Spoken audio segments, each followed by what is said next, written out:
खबर चंडीगढ़ से है, जहां मुख्यमंत्री मनोहर लाल ने ऑटो अपील सॉफ्टवेयर के लाभार्थियों के साथ संवाद किया। इस दौरान उन्होंने कहा कि हरियाणा देश का पहला ऐसा राज्य है जहां सिस्टम शुरू किया गया। उन्होंने कहा कि पारदर्शिता और जवाबदेही सुनिश्चित होने से सरकारी सिस्टम में क्रांतिकारी बदलाव आ रहा है। ऐसे सभी बंधुओं से बातचीत सायंकाल 5 बजे आप सबसे संवाद करने का एक अवसर।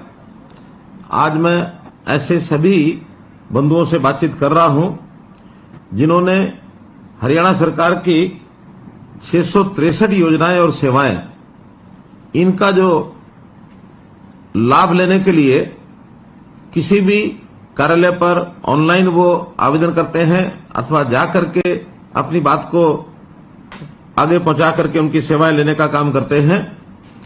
और उनको समय पर यदि वो सेवा प्राप्त नहीं होती तो पहले हमारा काम था उस दफ्तर में जाना, दरखास्त लेके जाना, दस्तावेज बनते थे, फाइलें बनती थी, लेकिन भटकना पड़ता था।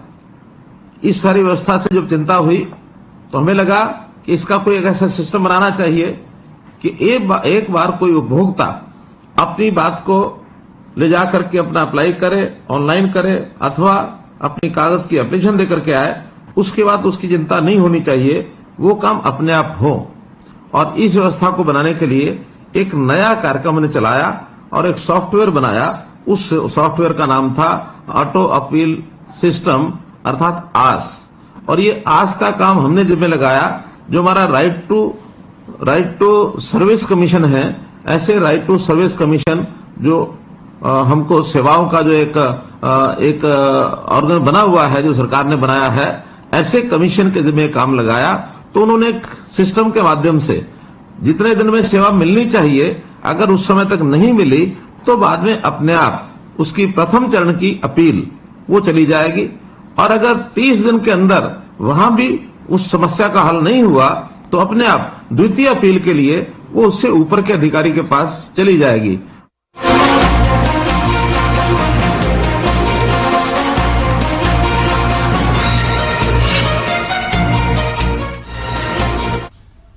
मुख्यमंत्री मनोहर लाल की अध्यक्षता में विधानसभा सत्र में पेश किए गए आम बजट के विभिन्न पहलुओं और उनके क्रियान्वयन पर चर्चा के लिए एक बैठक का आयोजन किया गया, जिसमें मंत्रिमंडल सहयोगियों ने शिरकत की। सभी विभागों के प्रशासनिक सचिवों ने इस पर प्रेजेंटेशन भी दी।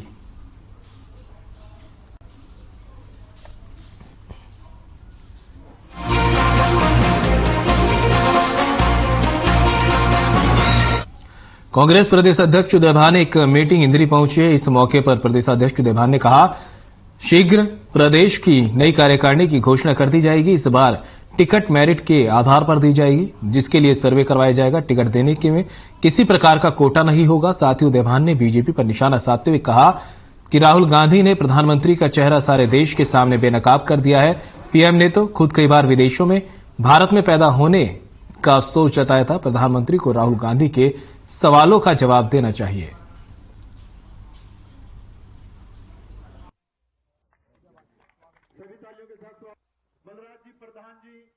आज का जैसा कि अभी हमारे वक्ताओं ने बताया कि 2 अप्रैल को यमुनानगर की जो जगाधरी अनाज मंडी है, उसमें विपक्ष आपके समक्ष कार्यक्रम हमारा होने जा रहा है।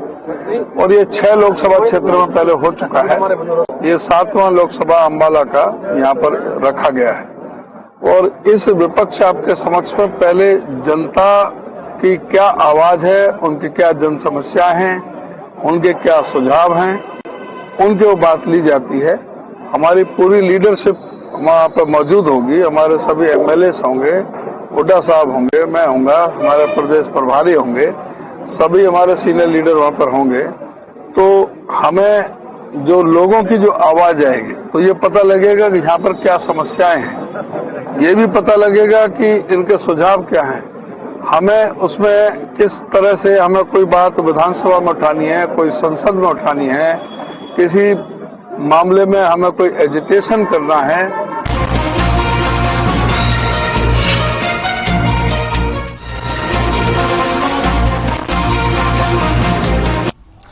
कांग्रेस विधायक किरण चौधरी ने प्रेस वार्ता की। इस दौरान उन्होंने सरकार पर जमकर निशाना साधा, जहां उन्होंने कहा कि विधानसभा में 13 ध्यानाकर्षण प्रस्ताव दिए गए थे, लेकिन लोगों से जुड़े मुद्दों को भी स्वीकार नहीं किया जा रहा। उन्होंने कहा कि कानून व्यवस्था पर कॉलिंग अटेंशन लगाया था, पर तत्कालीन अभाव का हवाला देकर इसे भी अस्वीकार कर दिया गया है। यही नहीं, उन्होंने कहा कि सरकार हर तरीके से प्रजातंत्र का गला घोटने का काम कर रही है।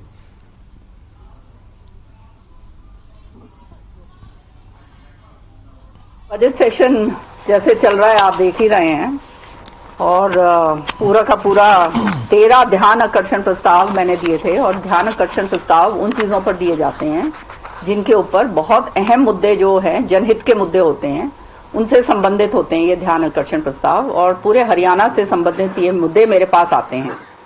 तो बहुत मेहनत करके, क्योंकि इसके अंदर जो है बहुत टाइम लगता है, ये काम जो है हम सारे के सारे मुद्दे सरकार के सामने लेके आते हैं ताकि बजट सेशन के अंदर या जो सा भी सेशन होता है उसका जवाब दिया जाए। लेकिन बड़े दुर्भाग्य की बात है, मैं कहूंगी, और मैं तो कहती हूँ शर्म की बात है कि 14 ध्यान आकर्षण प्रस्ताव जो बहुत अहम मुद्दों के साथ जुड़े हुए हैं,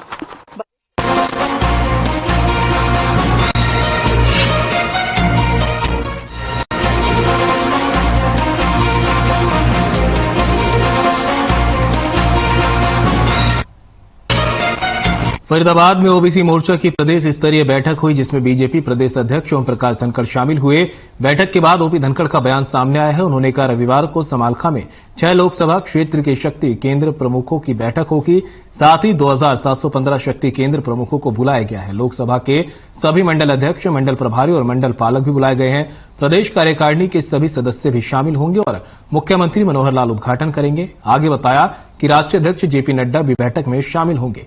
राष्ट्रीय उपाध्यक्ष, राष्ट्रीय सह संगठन मंत्री का संबोधन भी होगा। बैठक सुबह 10 बजे से शुरू होकर 5 बजे कार्यशाला खत्म होगी।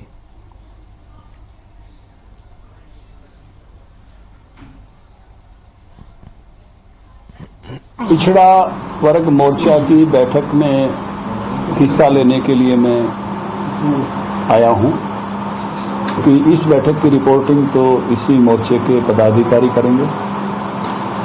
समालखा में कल, इसमें फरीदाबाद भी शामिल है, 6 लोकसभा क्षेत्र के शक्ति केंद्र प्रमुखों की बैठक हो रही है। इसमें 2715 शक्ति केंद्र प्रमुखों को बुलाया है। इन्हीं लोकसभा में पड़ने वाले सभी मंडल अध्यक्ष, मंडल के प्रभारी और मंडल के पालक भी बुलाए हैं। प्रदेश कार्यकारिणी के सभी माननीय सदस्य भी बुलाए हैं। कल मुख्यमंत्री जी उसका उद्घाटन करेंगे और आदरणीय राष्ट्रीय अध्यक्ष जगत प्रकाश नड्डा जी को उसका समारोह करेंगे।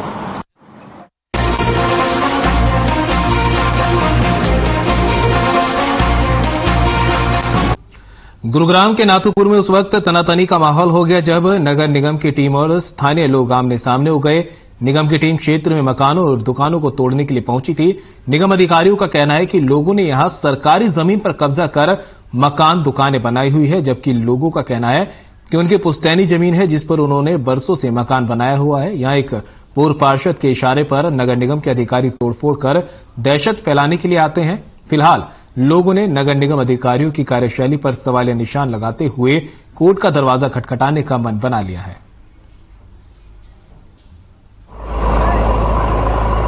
कि कल यहां गांव में आके एक दहशत का माहौल फैला के निगम के अधिकारी गए हैं। वीडियो मैंने आप मीडिया के भाइयों तक पहुंचा दिए हैं। एक यहां माहौल डर और भय का बनाया जा रहा है और बोला जा रहा है कि भाई अपने मकान और दुकानों को खाली कर दो, ये निगम की जमीन है, जबकि हमारे पास ना तो नोटिस है कोई और ना आपसे पहले हमें अधिकारी कोई बोल के गए हैं। तो आपको कैसे पता पड़ा कि ये तोड़फोड़ कर रहे हैं और अब उन लोगों में किस तरह से माहौल देखने को? हमें ऐसे पता लगा, कल निगम के कुछ अधिकारी आए थे।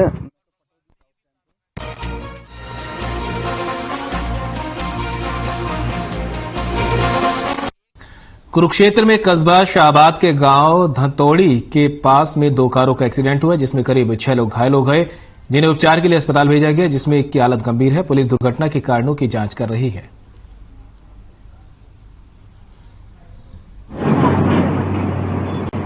ये गाड़ी है, ये एयरपोर्ट में जा रही थी सर। दिल्ली की तरफ, और पीछे जगह 20 गाड़ी थी, वो भी दिल्ली की तरफ थी। उन्होंने पीछे इसमें मारी और ये गाड़ी बैलेंस होकर दूसरी तरफ आ गई है। 4 पलटी खाई है इसको, लेकिन बचाव हो गया। I-20 वाली गाड़ी का थोड़ी चोट लगी हुई है सर, उसको हमने एम्बुलेंस के द्वारा जी LNG को भेज दिया। और जो इस गाड़ी में थे 5 बंदे थे, उनको शाहबाद सिविल हॉस्पिटल भेज।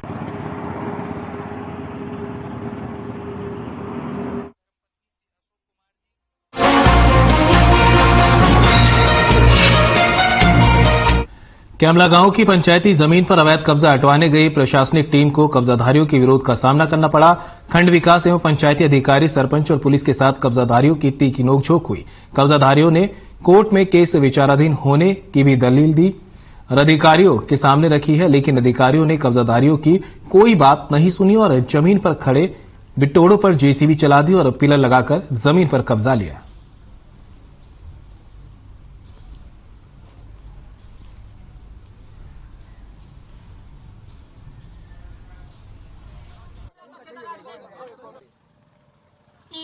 ग्राम पंचायत की जमीन है, इसके ऊपर एक नाजायज कब्जा था जिसको हटवाने के लिए आज आए हैं। इसकी निशानदेही हुई थी, उसकी रिपोर्ट है हमारे पास। और इसमें एक ट्यूबवेल लगना है, जो वाटर सप्लाई के लिए बड़ा ट्यूबवेल होता है, सबमर्सिबल।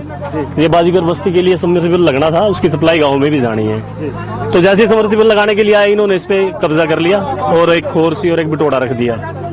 तो आज प्रशासन की सहायता से इस कब्जे को हटवाने के लिए आए। पंचायत कैमरे में पब्लिक हेल्थ का ट्यूब लगना है, उसकी जगह पहले आइडेंटिफाई करे थी। या पंचायत की जगह 4 मूल्य जगह है, इसको जो जगह पर इनका अनाज कब्जा जो इसको हटवाएगा। तो विरोध भी किया कुछ? हाँ बिल्कुल विरोध हुआ, विरोध तो करते हैं, जिसका अनाज कब्जा हुआ तो विरोध करते हैं। तो इनका कहना है कि कोर्ट में केस चला हुआ है। कोर्ट सिविल कोर्ट में है जी। हमारा पंचायत का केस इसमें अपना वैसी court, SDM court, DDPO court इसमें लाई करता है। अगर कोर्ट का स्टे होता तो हम कार्रवाई रोक दे, कोर्ट का स्टे नहीं। अब की बात जब चुनाव है ना पंचायत के, हम दूसरी पार्टी में थे, ये दूसरी पार्टी में थे, उसी बहस की वजह से सरपंच ने हमारे साथ मतलब बहस करके और ये 4 महीने की जगह बोले पंचायती है, कच्ची निशानदेही लेकर बिकते वाली, जो मान्य नहीं है कोर्ट में हमने केस दर्ज करा क्या 10 अप्रैल उसकी लगी हुई है। उससे पहले ही हमें पता नहीं जी प्रशासन के साथ मिली भगत करके, और इस पर आप सामने देख सकते हो कि कब्जा लेने की कोशिश कर रहे हैं।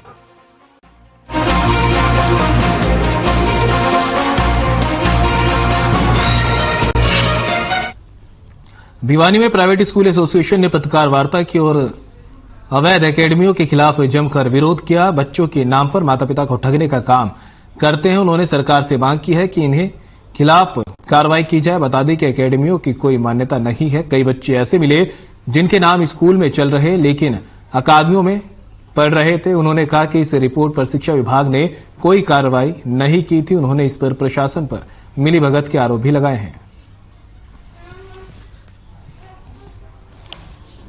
आज पूरे साल की फीस इकट्ठी लेकर और उन अकेडमीज में दाखिले इन बच्चों के वो करते थे और आज भी वो कर रहे हैं। और इस साल तो पहले 11वीं 12वीं के थे, इस साल तो बहुत सारे बोर्ड लगा रखे हैं 6ठी से 12वीं कक्षा तक के।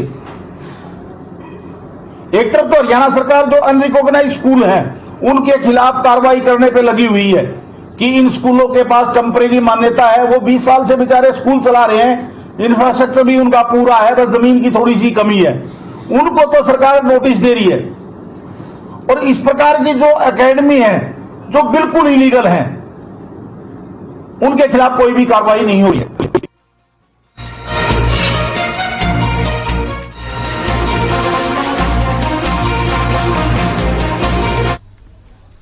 अंबाला शहर में तैनात एक होमगार्ड की आत्महत्या का मामला सामने आया है। आपको बता दें, जिस रस्सी के गेट को बंद करता था उसी रस्सी से आत्महत्या कर ली है। 30 वर्षीय अकबर अली नारायणगढ़ का रहने वाला था। पुलिस को सूचना मिलते ही मौके पर पहुंची और सीन ऑफ क्राइम टीम को मौके पर बुलाया गया। फिलहाल पोस्टमार्टम के लिए बॉडी को मोर्चरी में रखवा दिया गया है। पुलिस जांच में जुट गई है।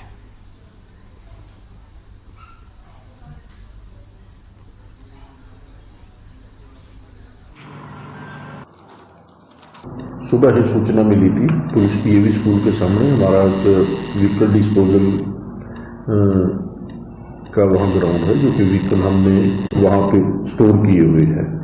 तो वहाँ से सूचना मिली थी कि होमगार्ड जवान ने सुसाइड कर लिया है। इस सूचना के आधार पर हम वहां मौके पर पहुंचे हैं। डीएसपी साहब भी आए हैं। हमारी सीन ऑफ क्राइम टीम है और फिंगरप्रिंट टीम भी मौके पर आई है। जो उसके वारसों को वहां पे बुलाया गया है, तो बयान लिख दिए हैं। इसमें उसकी जो इंक्वेस्ट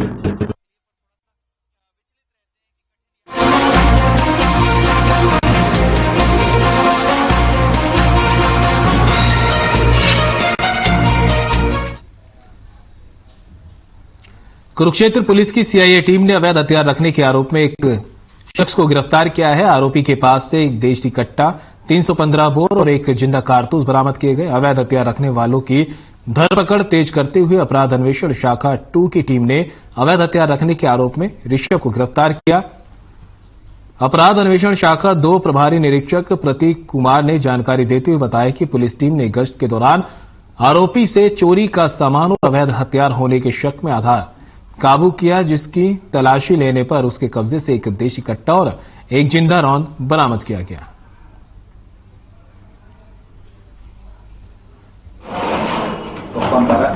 अपराध पर अंकुश लगाते हुए हमारी सीआईए 2 की टीम ने एक व्यक्ति को नाजायज हथियार 315 बोर जो कि देसी कट्टे के साथ और एक जिंदा कारतूस के साथ हमने उसको पकड़ा है। उसका नाम ऋषभ वासी शाहबाद का रहने वाला है और इससे जब गहनता से पूछताछ की गई तो इसने बतलाया कि ये 7 मार्च को जो शाहबाद हुड्डा पार्क में झगड़ा हुआ था उसमें भी ये शामिल था। तो भविष्य में माननीय अदालत से प्रोडक्शन वारंट की इजाजत लेकर प्रोडक्शन वारंट लगवाकर इसको भी मुकदमा हजा में जो है गिरफ्तार किया जाएगा।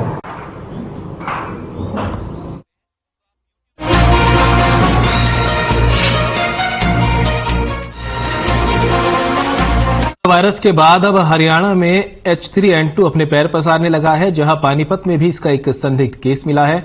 डिप्टी सिविल सर्जन सुनील संदूजा ने जानकारी देते हुए बताया कि पानीपत में एक व्यक्ति ने H3N2 के लक्षण देखने को मिले हैं, जिसका सैंपल लेकर उसको खानपुर लैब में भिजवा दिया गया। साथ ही बताया कि H3N2 के लक्षण गले में खराश, बुखार, खांसी, जुकाम के मिल रहे हैं, जो बदलते मौसम में ज्यादातर लोगों से मिल रहे हैं। उन्हें घबराने की जरूरत नहीं है। जिसको भी ये लक्षण मिले वे एक बार अपना टेस्ट जरूर करवाए। डिप्टी सिविल सर्जन ने बताया कि जल्द ही व्यक्ति के सैंपल की रिपोर्ट आ जाएगी। साथ ही अस्पताल में H3N2 का स्पेशल वार्ड बनाया गया है।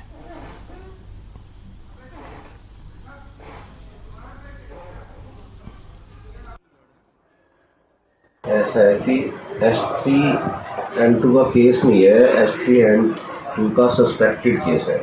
सस्पेक्टेड का मतलब ये है कि उससे जो सिम्टम है इसकी यूजली कॉमनली जो कॉमन साइनोसाइटिस के साथ फीवर और गले में ज़्यादा खुजली होना, खराश होना, नजला जुकाम, फीवर, बॉडी एक्स वगैरह ये सिम्टम रहती हैं। जब ये चेस्ट में चला जाता है, जैसे कोविड में भी करता था, तो थोड़ा सा सीवियर कंडीशन हो जाती है। ऐसे लोगों का हम सैंपल भेजते हैं हायर अथॉरिटीज को, मतलब लैब्स को, जो हर एक हॉस्पिटल के साथ अटैच की गई है। हमारी पानीपत की लैब अटैच हुई है खानपुर मेडिकल कॉलेज, तो हमने सैंपल भेजा है। हमें लग रहा है कि हो सकता है उसको कुछ और हो, लेकिन हमने उसको भेजा है कि वो उसका डायग्नोस कराने के लिए कि H3N2 है नहीं।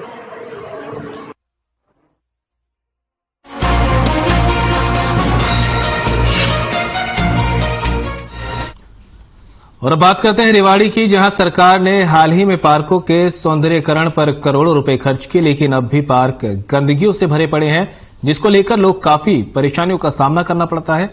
इस दौरान लोगों ने बताया कि पार्क कम और शराबियों का अड्डा, कूड़ा घर ज्यादा लगने लगा है। साथ ही लोगों ने बताया कि पिछले 1 महीने से यहां कोई सफाई कर्मचारी नहीं देखा गया।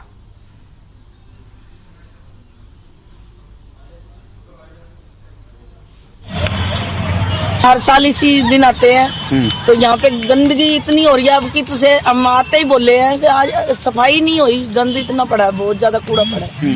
तो फिर कोई बोले कि नहीं आप लास्ट में आए हो इसलिए गंदगा हो गया। अब सारे डस्टबिन भरे पड़े हैं पूरे इधर उधर के सारे। यहाँ पे बहुत गंदगी है, सफाई बिल्कुल भी नहीं है यहाँ पे। यहाँ का माहौल भी वैसे फैमिली के लिए तो अच्छा भी नहीं है, लेकिन फिर भी हम भी अपने बच्चे को लेके आते हैं। क्या लगता है कि यहाँ सफाई होती होगी? हम तो यहाँ जितनी बार भी आए हमने तो गंदगी देखी है, हमने तो सफाई देखी नहीं है यहाँ पे। ऐसा है भाई साहब कि पहले तो जो ये अपना पार्कों का मेंटेनेंस का काम अपना नगर परिषद का था, लेकिन अभी क्या है हमारी सरकार की हिदायतें आई हैं जिसके अनुसार ये RWA को और ये NGO को देने के लिए लेटर आया है, तो और 18 तारीख तक मतलब जिसके लिए मतलब अप्लाई कर सकते हैं ये लोग लेने के लिए। और पहले जैसे मतलब हम ही करते थे, अब देखते हैं, और इसके लिए हमने अखबार कितनी एप्लीकेशन दे चुके हम, आज तो नहीं बरसों बीत गई, हमने तो इस पार्क में आती पार्क को मतलब कि है ना हाल नहीं सुधर सके, और ना कोई सुधार नहीं आए और ना कोई सुधार सके, आज तक तो सुधर नहीं है। सारी बात 25-30 साल होगा रेगुलर मतलब की पार्क में आते हम, सुबह भी और शाम को भी, और चारों तरफ और खूब ये बात नहीं आते हैं, पार्षद भी खूब आवे, पार्षद भी चौड़ा बन के पूछा क्या कमी है पार्क में, उनसे भी कमी बताते ये बात नहीं बताते नहीं आते। बच्चा क्या तो ठीक रहा वैसे।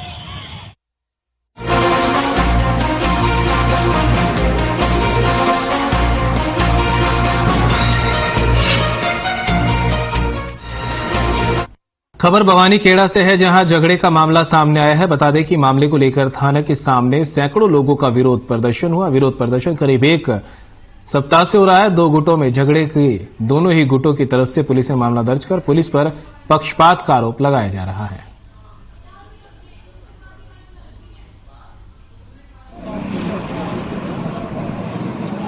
के मृतकों को मारा गया, उसकी एक आंख चली गई है। जो धारा 307 बनती है उसकी जगह एक कमजोर धाराएं लगाई गई हैं।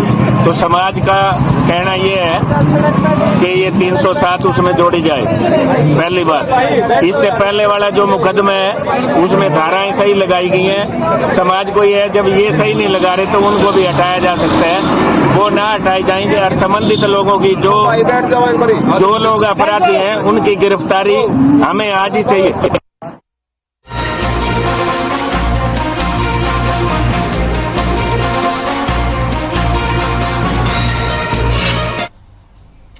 यमुनानगर में all India institute of local self government का निर्माण का 1 दिवसीय कार्यशाला आयोजित की गई।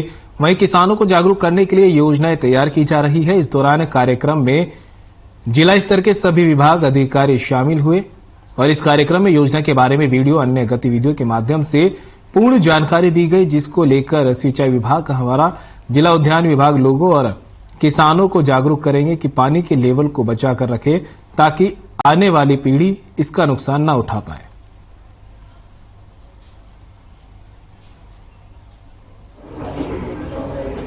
7 ब्लॉकों में से 4 ब्लॉक ऐसे हैं जहां पर हमारा ग्राउंड वाटर लेवल बहुत तेजी से नीचे जा रहा है, जिसमें से रादौर, जगाधरी, सरस्वती नगर और सढौरा।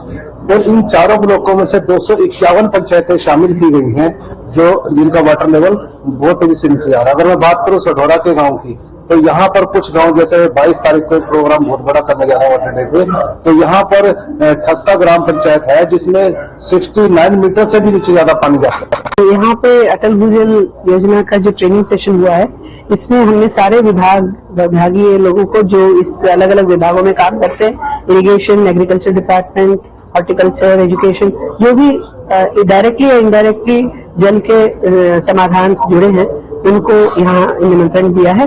और हम ये जो ट्रेनिंग कर रहे हैं उसमें लोगों को साथ में मिलाने से वो आपस में अपने जो चैलेंजेस आते हैं उनको काम करने में, उसमें समाधान में।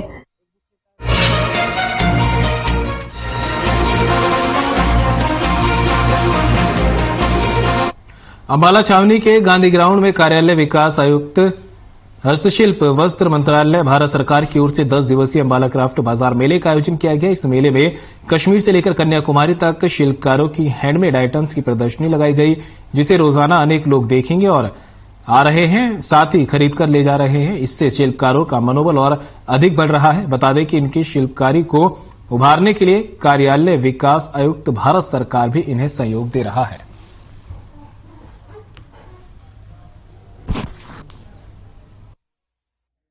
Kumar Meena, senior assistant director HSC Rewari से हूँ। ये कार्यालय विकास आयुक्त तहसील, मिनिस्ट्री ऑफ टेक्सटाइल, भारत सरकार का एक विभाग है जो अपने देश भर के जो हस्तशिल्प कलाकार है उनको एक मार्केटिंग प्लेटफॉर्म प्रदान करता है फ्री ऑफ कॉस्ट। इसमें हमें इस क्राफ्ट बाजार में 100 स्टॉल स्ट्रक्चर बनाते हैं और फ्री ऑफ कॉस्ट इनको देते हैं। इनको डेली का टीए और डीए मतलब आने जाने का भाड़ा, मेले में एक बार आएगा एक बार जाएगा, 1000 रुपये पर आर्टिजन मिलता है और 500 रुपये पर डे उनको दैनिक भत्ता दिया जाता है। और जिससे अपने ये डायरेक्ट अपने ग्राहकों को डायरेक्ट अपना सामान का, अपने उत्पाद का डायरेक्ट सेल कर सके। कोई बिचौलियों का काम नहीं, बिचौलियों से बचाने के लिए ये स्कीम हमें प्रोवाइड करते हैं इनको। देश भर में हमारे देश भर से कलाकार आते हैं और ये देश भर में ये इवेंट चलती रहती है। एग्जीबिशन हुआ, एक्सपो हुआ, क्राफ्ट बाजार हुआ, गांधी शिल्प बाजार हुआ, इस तरह से देश भर में अलग अलग क्षेत्रों में ये इवेंट चल। मैं इससे बिलोंग करता हूँ। मेरा लेदर का आइटम है, ये प्योर लेदर है और प्योर फिनिश लेदर है ये। और यहाँ जो मैं आया हूँ ये क्राफ्ट मेले में, ये सेंट्रल गवर्नमेंट के थ्रू मैं आया हूँ। और यहाँ के जो वैसे भी सेंट्रल गवर्नमेंट के जो मोदी जी है वो तो बहुत ही अच्छा काम किया है। ये तो हमारे लिए सौभाग्य है कि हमको यहाँ टीए ये मिलता है, रोजाना टीए है, फिर आने जाने का खर्चा, ट्रांसपोर्ट का खर्चा, ये सब हमको फ्री में देते हैं वो, और स्टॉल भी फ्री में मिलता है ये। और जो बिक्री होता है वो तो पूरा मेरा ही है, हम रखते हैं अपने पास। जीएसटी भी यहाँ पर नहीं है हमारे, इसमें 28% जीएसटी है, वो भी मुफ्त है मेले में। तो इससे हमको बहुत ही फायदा मिल रहा है। पिछले कई सालों से मैं कर रहा हूँ, लेकिन अब जो फायदा मिल रहा है ये पिछले साल ऐसा फायदा नहीं मिला। ये मोदी सरकार को मैं शुभकामनाएं देता हूँ कि ऐसा और भी करे, और भी ऐसा क्राफ्ट मेला हो जिससे हमें बहुत ही फायदा मिले। हमारा नाम शंभू पाल।